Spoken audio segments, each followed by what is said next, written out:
Ang kinaiya sa manluluwas sama ni Kristo gihulagway dinhi sa atong ebanghelyo karon nga gikan sad ni propeta Isaías, kay mao man ning mga propeta ang tigpaila kon kinsa ang moabot. Ang kinaiya gidi ay sa tinuod nga manluluwas dili makiglalis, dili makig-argumento. Ilingay mong tupad ing naman luluwas ka. Ing na ba? Kung ikaw asawa, gusto kang makaluwas sa inyong pamilya, naraba na dayo mga panultihon, gusto lang ginako, Father, masave among family. O gusto ka masave inyong family, ayaw pakiglalis, ayaw pakig-away. Mausad ang bana, gusto nimo masave inyong family, ayaw pakiglalis, ayaw pagsigig himog masaba nga mga pakigpulong, matod pa diri sa atong ebanghelyo. Gusto natong masave atong parokya, ayaw na laglalis, pasana na lang ng 70 million. O na, pag-ingon sa kaning mupuli nako, di lang ko mangilabot anak padriha, imo lang na. Aw di, wa na ilalis. Ngag mo ingon pa ko, ikay mupuli din hin. Dadasan ning utang. Wala, ato lang ni pasanon. Nya kamusad kay sige man sad mong sunod nako, moingon sa ko ninyo, tabangi ko ninyo pasan mga online parishioners o territorial parishioners. Unsa man sa inyong itubag? Awa na reklamo, pasan lang sad mog apil. Pasabot, palit lang sad mog slot. Kung gusto natong maluwas ang Pilipinas, kung gusto ni President Marcos o sa iyang mga kauban karon sa administrasyon, ma-legislative man o ma-judiciary, kung gusto nilang maluwas ang Pilipinas, hunungon tanan ning sigig lalis, siging away. Di ba? Mauna siya, una ginatong bantayan. So kana ding tao nga kusog makiglalis, sigig pakig-away, sigig datog og mga bati nga istorya ngadto siyang isig ka tao, dili na makaluwas, makatiwas na. Nga ikaduha, nga kinaiya sa manluluwas, magsigi ra gid siya hatag og kaayuhan ngadto sa uban. Muna si Kristo giplanuhan nga patyon sa mga buangon nga mga Pariseo, mga leaders atong panahona nga masinahon kaayo. Ilang giplanuhan nga patyon. Nilikay ra si Kristo, pero nikuyog ang daghang mga tao, iya lang yapong giayo sila sa ilang mga sakit.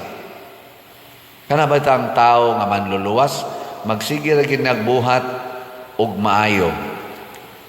Ug unsa may maayo, kanang makalipay sa lawas ug sa kalag. Para ng mga manag-uyab, lipay kayo magkuyog. Nga magsigig tinukhangay. Unsa man na, tinuod na nga makaluwas. Labi ang babae battered sa iyang parents, nga mo text dayos uyab, nasakitan ko sa akong mga parents. And siya, I'm just here for you. Kuyog ta. Nga tinukhangay din sila dito maayo, aron malipay ko no. Unsa man na, tinuod na nga kaluwasan. Date din sila dito, motel dayon, or hagunoyan dayon, or kabulihan, kasagingan. Unsa man na, tinuod na nga makaluwas. Physically, murag nakaluwas. Ang mga laki sad, animal ni ako mga parents, sigihan lang ko direk sulting, way ayo, take sang barkada, ngari, duwa ta computer, mag-enjoy ta, unwind ta, nya kung magduwa, suyop ta, suyop sa dito, makaluwas na. Makaluwas physically for a temporary period of time. Pero ang kalag, kung dili gani maluwas, wa gyapon ay kapuslanan. Lawas o kalag, muna ang hiling ni Kristo lawas og kalag. O giunsa man niya pagluwas ang kalag, iyang gitudluan sa kamatuoran. Wa ra siya naghiling pinaagis iyang gahom kay Ginoo man siya, nanudlo siya sa kamatuoran, dili nang bakak. Karon na ay fake news nga daghan kaayo sa kalibutan. Musulti ang usa ka vlogger, batok sa atong administrasyon, motubag sang administrasyon, fake news na. Nga inigsulti sa administrasyon nga fake news na, motubag sa mga vloggers, fake news ang iyang gisulti. Kisa naman roy fake news ani. Unsaon pag-ila nga kamatuoran na. Sa man, kinahanglan magkuyog ang ebidensya ug ang pulong. Muna gitawag sa among kinabuhing mga pari nga walk the talk. Kana bang unsay imong gisulti mausay kamatuoran nga nahitabo, mo to'y ebidensya. Tawgo na nila karon og resibo. Unsa may resibo nga naay 5,500 flood control. Nga inig bagyo, wa na'y flood. Niya karon kay manglutaw man tas tubig. Isa to pa, dili to tinuod nga naay 5,500. Unya kay gibudgetan man kuno tog 500 billion pesos. Wa na, napalid sa baha ang 500 billion. Nana. Ipakita ba resibo? Fake news na. Kanang police report sa LA, fake news na. Hay man di ang report nga dili fake news. Gitampered na sa mga sa tinga nato niya, gitampered na sa mga propagandista, mga sa panang-uban. Hay man di itong dili tampered, ipakita. Kay atong iadto ngadto sa LA police station, dadto na didto, unya ipakita. Hay may tinuod ani kaning giingon nga dili tampered o kaning tampered. Hay man gitinuod ani biok ba kuno nang inyo dihang kuan be record. Musugot man na sila didto kay ngano man ang ilang ang credibility so nang kay LA police station mo imong i-accuse nga gitampered. Nya ipangkiha ng mga nagtampered. Si Kristo, pag-ingon niya, ako ang Ginoo, giubanan dayon sa buhat nga pangginoo. Muna ningos Kristo, kung di mo mutuo sa akong gisulti, tuuhin ninyo ako mga buhat. Kaya nga ako mga buhat nagsaksi kung kinsa ko. Mauna ang mga Israelita, human sa 430 years nga didto sila sa Ehipto, gitagaan sila kagawasan. Og nisunod sila sa Ginoo, og ang Ginoo nagdahan nila. Muna makaingon kita, chosen people ba ni ang mga Israelita? Moingon kita, yes. Nga naman, ang pulong sa mga propeta, nag-ingon sila ang piniling katawhan sa Dios. O kung sa may ebidensya, nang lakaw sila, baktas sa disyerto, niabot silang 40 ka tuig nga nagbakta sa disyerto. Pila ka buok tao ang nagbakta sa disyerto nga wa mananom, way pagkaon, way mainom, pero nabuhi for 40 years. Pila ka buok? Bana-banaan ninyo. Matod pas unang pagbasa, ang nilakaw, giihapra ang mga lalaki, 600,000 people. Way labot pag-ihap ang mga bata o ang mga babay. Unya ko natong idugang, 10 minos, ang anak-anak mga Israelita, 10 yung minos, 5 kabuok. Kay padaghanay man na sila. Si Jacob gani, 12 kabuok. Padaghanay man na, kay maubitang nahadlok ang mga Ehiptohanon, kay nidaghan og maayo ang mga Israelita. So i-times nimo ang 605. 600,000 times 5. Pila na na? 3 million. Nga, punaan pagid nimo og laing 600,000 kay ila ding asawa. 3,600,000. Nya doon naman kuno nanguyog nga dakong panon sa laing mga tao. Ibutang na sa nato, i-times na sa nato 1.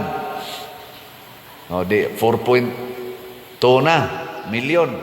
Nya kuyog ang tanan nila mga kahayupan. Gisayunan nga na. Nya magbaktas kag 40 ka tuig nga wa mo mananom, kinsa may mo atiman ninyo? Nya nilabang pagid sila atong dagat. Kinsa may mo atiman ninyo way Ginoo? Mao nay ebidensya. So dili ra pulong sa mga propeta gipruibahan sa gipakitang buhat sa Ginoo. Ug ang buhat sa Ginoo dinhi sa atong ebanghelyo nga gihisgutan, hustisya. Dili siya muhunong hangtod mapatunhay ang hustisya. And what is justice? Sa Ginoo mga igsoon, kanang mawa ning sala. Ang sala ba? Gilingya imong tupad. Naapay sala sa inyo? Sa inyong balay ba naapay sala? Wa man mo manglingi. Og naa gani sala, pasabot do na pa kay angay buhaton para mapatunhay ang hustisya. Kay kanang sala mo ginay inhustisya. Og ari na sa atong panggobyerno gitawag na siya og illegal or crime. Pero diri sa atong morality gitawag na sin or to go against the will of God. Kanang pagpa-colors buhok, hustisya na, inhustisya. Kamo na lay hukom ana. Kis-kis kilay, usam na, hustisya, inhustisya. Huy. Kanang magpa-change kag gender, nagikas laki, butangan nimo genital organs babae. Nya babae sad, himuan sa laki. Hustisya na, inhustisya. May malagi mo mutubag. Kanang magsika gamit ang mga pills, mga kondom, magpalaygit ka, magpabasiktomy, hustisya na, inhustisya. Kanang mangural kas agianan sa imong silingan nga huot na kay ila agianan, di nimo paagion, hustisya na, inhustisya. Kanang parkingan nimo ang daan, kanang public road or subdivision road ninyo, inyong parkingan nga ang two-way mahimo na lang one way. Unsa man na, hustisya, inhustisya. Kana, i-check na nato. Kanang bana nga magsigig tan-aw sa silingan nga mubo kay short, hustisya na, inhustisya. Kanang asawa nga magsigig yaw-yaw sa bana, yang mukablit ang bana, iwakli dayon. Unsa man na, hustisya, inhustisya. Kana, i-check na ninyo. Kanang mga anak nga magsigig duwaan ng computer, way hunong-hunong, wanay tabang-tabang, sa trabaho os balay, dagko ra ba kay kaon, inikaon, unsa man na, hustisya, inhustisya. Ala, ipang-check na nato. Kanang pari nga magsigig baligyag slat, unsa man na, hustisya, inhustisya. Para ibayad sa utang nga 70 million o ipatukod og mga balay, hustisya na, inhustisya. Kana sa mga parishioners nga di gyud mo palit og slat, magpakabungo lang, unsa man na, hustisya, inhustisya. I-check na oy. Mo na atong kuan, nya unsa may bunga kung ma-practice ang hustisya, naa dayoy kalipay, kalinaw og kauswagan. Kanang kalipay, kalinaw og kauswagan bunga na sa hustisya nga Dios non, dili hustisya ra nga kalibutanon. Wa gani ng kalinaw, kalipay o kauswagan isip nasod, way Ginoo diha. Muna ang mga Israelita, nakaabot yun sa yuta ng ilang adtuan kay nagkuyog sila sa Ginoo. O ang ilang leader mao si Moises. Muna ako, mobalhin man ko nga tos Compostela, magbaon aning 70 million, mailhan raon niya ninyo kung naatay Ginoo, kay mahuman man ginigbayad. Mailhan sa na kamo mga nagsigig paminaw nako nga nagsunod gimos Ginoo kay mo palit man gimog slat. Di ba? Na gusto na sad mog update. Sige, ako bang i-update ha. Hinay kay ngirob basin pag mukusog ni rong adlaw. Ang atong grace, ang atong halin 8,287 na kaslats, na apay 691,713 kaslats. 100 pesos per slot. Nya nani 70 slot challenge nga tag 7,000. 38 na sad ka challenges ang atong nadawat. Ang atong CTU-MM, katong atong itukod og mga balay, remaining houses, mga 12 ka houses, 5,546 na ang atong halin, o naapay 1,454 ka slots na available, 100 pesos per slot. Nya doon na sa 61 slot challenge, nga tag 6,131 na ka slots o ka-challenges ang atong nadawat. Pakpakan na to ang namalit na tog slots. Salamat kayo. Sa hinay-hinay na to ani, mahurot gini siya. Nga unsaon pagpadalangan para mopalit mog slot, mangutana man mog unsaon pagpalit og slot, kuan lang. Kaning atong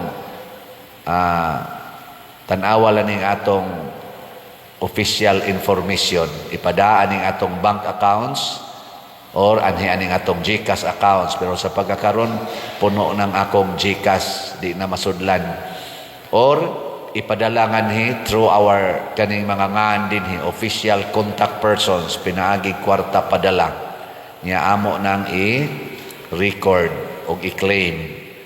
Mga igsuon, dili sayon ang pag-atubang og mga problema, labi na gyud ang pagtabang sa mga kabus natong kaigsuonan ug ang pagpalambo sa parokya.